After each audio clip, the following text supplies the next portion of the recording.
Hello there, it's the hopefully one day soon to be famous Nick Dutch here at your service. Just want to do a quick little video about something called regimes of truth.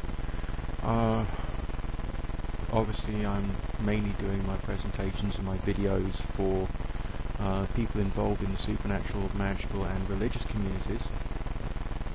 But the idea of regimes of truth is something you've really got to understand. A regime of truth is a statement or a concept or a belief which is given to you as if it was an out-and-out fact, which you then take on board as an out-and-out fact.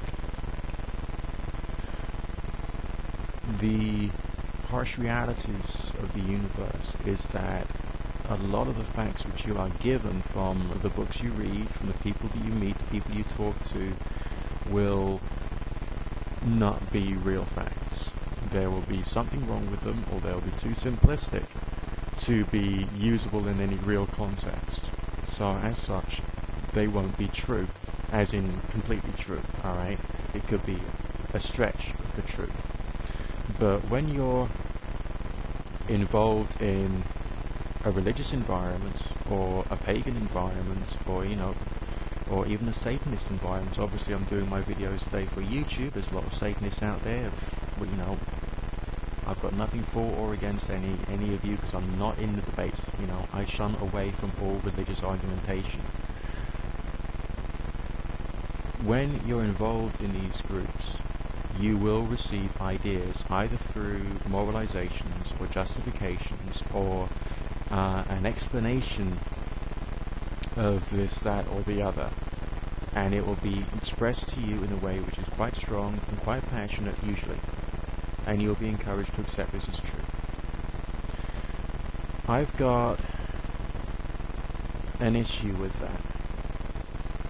I know as humans we often suffer from self-doubt and self-criticism, which is actually a good thing.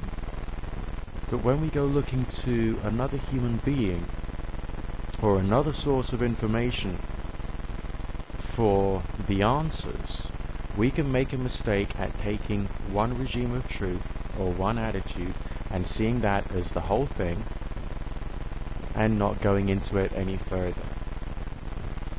Now, the person you consult, the website you consult, the holy book you consult might have something wrong with them. They might have something wrong with their interpretation of facts. They may have something wrong with their own beliefs and their own politics and their own reasons to tell you these facts in this order. There may even be a more sinister purpose behind them. So you've got to be able to doubt all the regimes of truth given to you. When I was in school, I was told to trust my textbooks. So I did all my homework exercises, looked up the answers in the back, correlated, had a look at my answers and the book's answers, and saw there was a difference. The next day I took the book to my teacher and says, "Look, I don't know what I'm doing wrong here. Can you help?"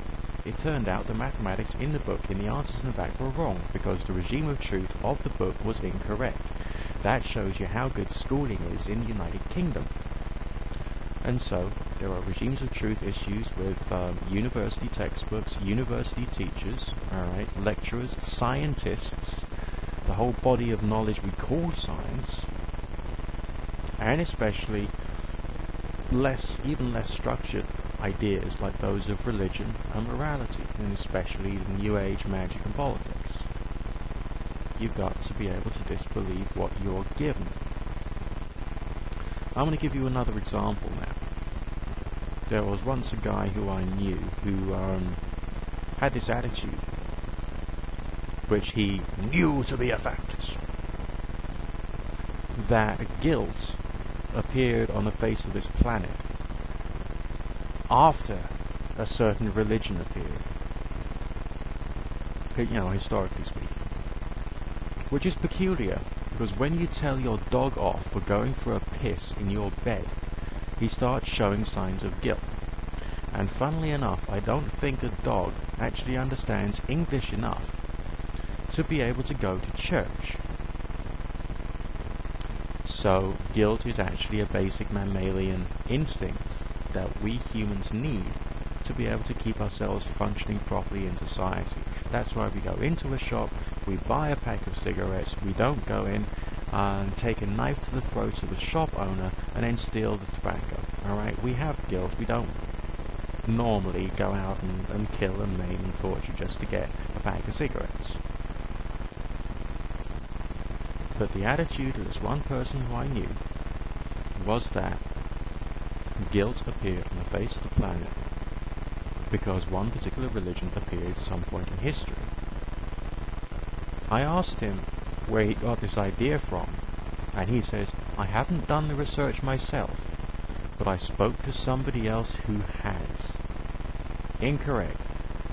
What he'd done was gone to someone who had very peculiar prejudices, very peculiar attitudes, and didn't know how to think, but just had a very upper-class accent, alright, and seemed to be quite eloquent.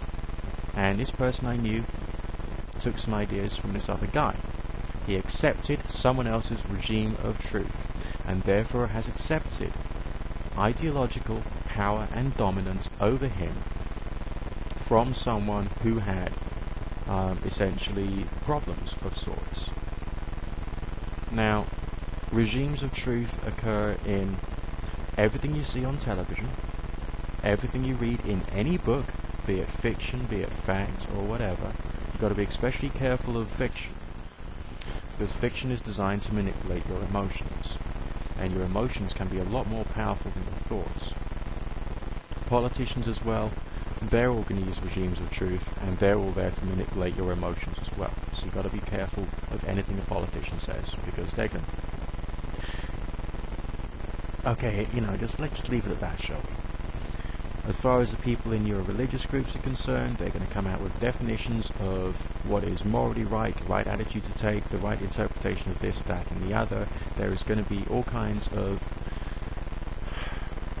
sermons of various different types. I mean, obviously, you've been on YouTube, you probably had a look at the other religious sites out there, and you will know there's a wide variety of strange ideas, often through groups coming out with a regime of truth which they feel will resonate well with the needs of another group out there to try and bring them in, so that the people who are brought in can then be controlled, conditioned, and turned into puppets for the ideology of the religious group.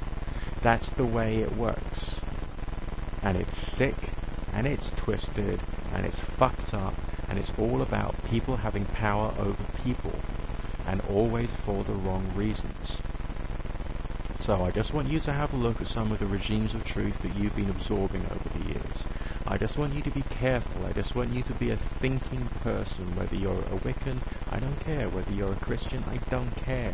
Whether you're a Satanist, I don't care. I'm not involved in the debate.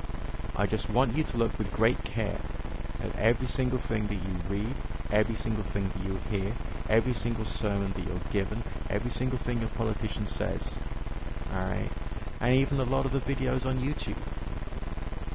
Because they are opinions. They are regimes of truth. Okay, they've got flashy graphics, they've got the occasional quotes here and there. But they might have very high production values. But they're still presenting a regime of truth. And a regime of truth is essentially a distortion of truth, or a lie. So it takes a bit of time to work out which regimes of truth have some more truth than others, and then a bit further and a bit further and a bit further, and eventually you use basically scientific process, partially of elimination, partially of adjustment, to work out what is right and what is appropriate. That's called learning, and that's the way that you have to start living your life now. It's not a question of base it upon mythology, it's not a question of base it upon ideology or politics or faith, but base it upon understanding that you are being bombarded with lies. And you've got to learn how to filter through them and just get closer and closer and closer to that which is real. Alright? Wasn't it St. Peter who said, test everything, trust that which is true? You know. Give it a go. Well, I'll speak to you again soon.